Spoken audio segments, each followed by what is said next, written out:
हर महादेव मित्रों, मैं छोटा नरसिंह अनिल यादव एक बार फिर स्वागत करता हूं आप सभी का। मित्रों, आज बात करेंगे नवेड़ा में जो मजदूरों का जो 13 अप्रैल में बवाल हुआ है उस पर। जिस तरह से मजदूरों का गुस्सा फूटा और वो अचानक से इतनी बड़ी भीड़ सड़कों पे आ जाती है और एक बार के लिए पूरी व्यवस्थाएं गौतम बुद्ध नगर की और यहाँ से दिल्ली तक की जो NH है वो सब कुछ जाम हो चुका था और सारी व्यवस्थाएं चरमरा गई थी। इसका असली जिम्मेदार है, ये कुछ सवाल है जो जिसने हमें खंगालना चाहिए कि इसके जिम्मेदार कौन है। इसके जिम्मेदार मजदूर बिल्कुल भी नहीं है। यदि आप श्रमिकों को आप इनका जिम्मेदार ठहराते हैं तो ये बिल्कुल जाती होगी उन लोगों के साथ में, क्योंकि ये एक दिन की कहानी नहीं है। असल में ये सारा जो मामला है या तो उन कॉन्ट्रैक्टरों का है जो लेबर कॉन्ट्रैक्ट पे लाते हैं और इकाइयों से पैसे उठा के कंपनियों से बीच में खा जाते हैं, या उन इकाइयों का है जो समय से पैसा नहीं देती और श्रमिकों का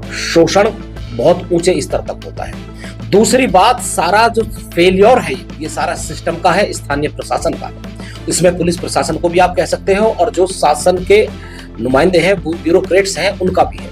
क्योंकि हो क्या रहा है, योगी जी ने अपनी पूरी लगाम जितने भी प्रदेश में अधिकारी हैं उनको दे दी है और सारे अधिकारी इस वक्त बेलगाम हो चुके हैं। वो जो भी रिपोर्ट देते हैं सरकार उन्हें स्वीकार कर लेती है। श्रमिकों ने हर जगह हाथ पैर पीटे लेकिन किसी ने उनकी बात नहीं सुनी। यदि आज आप बात करोगे, जो सबसे ज्यादा प्रचलित है जन सुनवाई पोर्टल, यदि उस पर आप किसी अधिकारी की या भ्रष्टाचार की आप शिकायत करते हैं, वो किसी अथॉरिटी से हो सकता है, डेवलपमेंट अथॉरिटी से हो सकता है, तो उसकी जो समीक्षा होगी वो बिल्कुल आपकी शिकायत के विपरीत होगी, या उसमें उसी बंदे को जो गलत काम कर रहा है उसको जस्टिफाई करके ऊपर से रिपोर्ट भेज दी जाती है। क्योंकि आदमी कितनी बार भेजा, 1 महीने से पहले कोई रिमाइंडर नहीं होता और 1 महीने बाद ही लगभग उसको सुना जाता है, फिर 1 महीने के बाद चला जाता है, आदमी पक जाता है, अपने घर बैठ जाता है।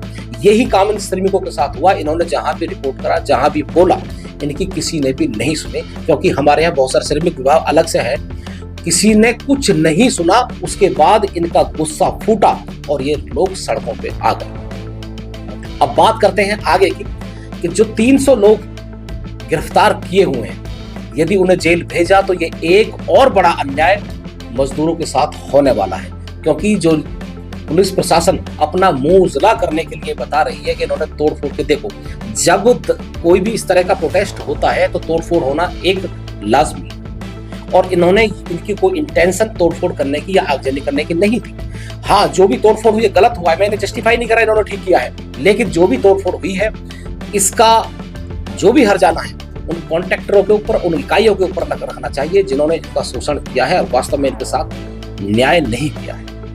दूसरा, यदि ये जेल गए तो ये समझ लीजिए इसका सीधा प्रभाव सरकार पे और सीधा इन इकाइयों पे सीधा पड़ेगा। क्योंकि एक मजदूर एक व्यक्ति नहीं है, वो कई परिवारों से जुड़ा हुआ एक व्यक्ति है जो बहुत दूर दूर से आकर यहाँ अपने रोजगार, अपना पेट पालने के लिए आए।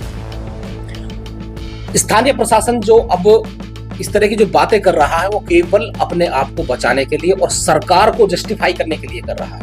इसमें 2 एंगल बहुत बड़े आए हैं जो बिल्कुल फेक है।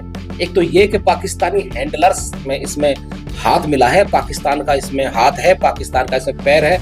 ये सब बेकार की बातें हैं, केवल सरकार को जस्टिफाई करने के लिए। क्योंकि चुनावी ईयर है तो इस वक्त अपना मुंह उजला हो जाए, क्योंकि सरकार नाराज हो जाएगी, सरकार, मुख्यमंत्री नाराज होंगे, मंत्री नाराज होंगे।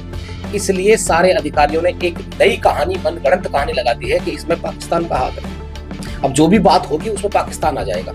हालांकि ये जो भी प्रोटेस्ट हुआ है ये ऑर्गेनाइज नहीं था, ये अचानक से होने वाला गुस्सा था। अचानक से गुस्सा फूटा, जैसे मंगल पांडे की क्रांति समय से पहले फूट गई थी, बिल्कुल उसी तरह ये अचानक से मजदूरों का गुस्सा सामने आया और जो बड़ी यूनिट थी उनसे मजदूर सड़कों पर आए। धीरे धीरे सारे मजदूर सड़कों पर आकर अपना प्रोटेस्ट करने लगे। दूसरा, एक और बात इसमें कह रहे हैं कि इसमें कुछ सपा के या दूसरे जो राजनीतिक दल हैं उनके एजेंट इसमें घुसे हुए थे, उन्होंने ये बवाल कराया है। ये भी बिल्कुल निराधार बात है। किसी को पता ही नहीं था आज वहां प्रोटेस्ट होने वाला है या इतना बड़ा प्रोटेस्ट हो जाएगा।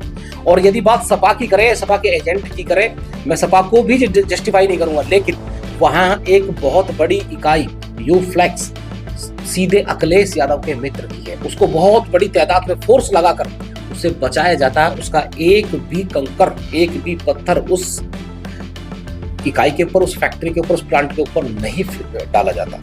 तो यदि आप इस तरह की बात एक तरफ जो है प्रशासन करता है, सपा के एजेंट आके घुस गए, तो फिर उसको क्यों मचाए? वो तो सपा की थी, तो छोड़ देते सब, सपा के एजेंटों को छोड़ देते कि भाई इसमें आप प्रोटेस्ट कर लीजिए। तो ये सारी बात बिल्कुल निराधार है। और जो कल से एक वीडियो वायरल हो रही है कई चैनलों पर कि सरकार ने 1 अप्रैल से सारी चीज़ें लागू कर दी हैं, छुट्टी भी, शिकायत पेटिका भी, सेक्सुअल हरासमेंट के लिए कमेटी भी, और ओवर टाइम का डबल भी, साप्ताहिक छुट्टी भी, ये सारी चीज़ें हैं, लेकिन अभी तक किसी इकाई ने इसे स्वीकार नहीं किया है।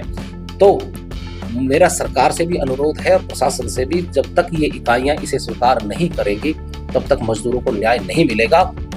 दूसरा, जितने लोग गिरफ्तार किए हैं वो जेल जाने नहीं चाहिए। मिलते हैं अगले वीडियो में, तब तक के लिए हर